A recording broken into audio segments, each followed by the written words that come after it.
with Barney Barnum, who is a distinguished Toastmaster and also a past district governor. Thank you for coming on the show, Barney. Thank you for having me. I love the opportunity. Can you tell us about Toastmaster? I think most people have heard of it. Everywhere I've lived, there's been all kinds of Toastmaster clubs, and they have them in a lot of corporate workplaces. But what is it? Is it a national organization? Well, it's international. They're in 106 different countries now, and they have 12,500 clubs worldwide. And approximately any one given time, we have about 250,000 members. People come and go, but we're in 162 clubs in North Carolina, just in this area. We have in Charlotte, we have 56 clubs, and 20 of those are open clubs. They're community clubs, but the other 36 are focused on business. They're called, we call corporate clubs.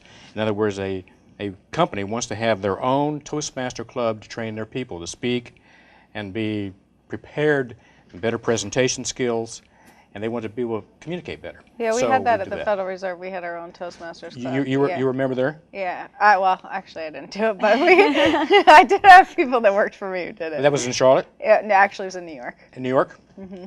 Yeah. So why do you think Toastmasters is such a success? Well, right now, there's an interesting thing happening. People are skilling up. Mm-hmm. They're realizing they've got to bring something more to the table. Mm-hmm. If they're going out and interviewing, they need to get their interview skills sharpened. Then they also need to have a better message. They need to learn to listen a little bit better and be able to respond a little bit better. And we teach all those things in the Toastmaster Club. But because of the job environment, people realize I've got to look good on my resume. And when you put it on a Toastmaster, you're a Toastmaster in a club somewhere. That stands out. That stands out. They'll say, this person's working on themselves, self-improvement.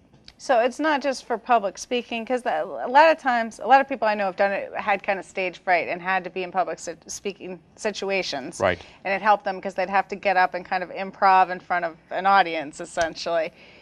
But I hadn't thought about it so much as just in terms of being articulate for an interview or listening skills and that sort of thing. Well, we also have been very successful in this past year.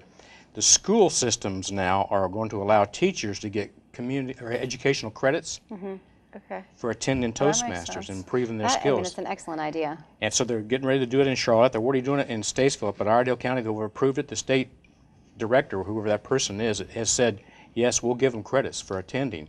You see, part of the skill of development in Toastmasters is not only just listening and being able to get up and give a presentation, but it's also leadership skills.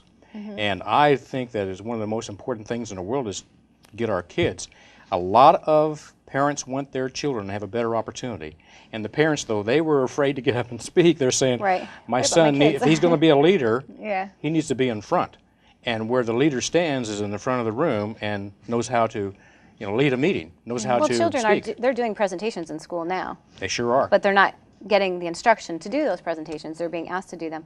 So can children get involved in Toastmasters somehow, or is it only through the parents? Well, you have to be 18 years of age to join the regular Toastmaster Club.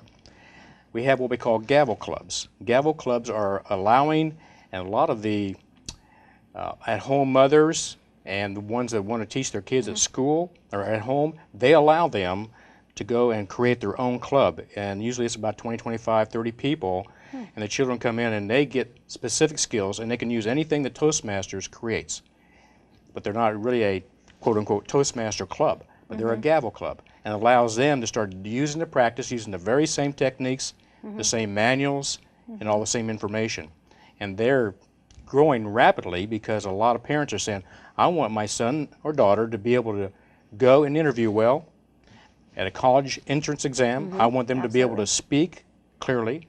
Even the NASCAR people said we need our drivers to be okay and be a little bit more articulate and be okay with answering questions on a television program. It's very important. So, because that is your badge of honor, what you bring to the table is what you communicate with. It's with your eyes and all the other gestures that go into it.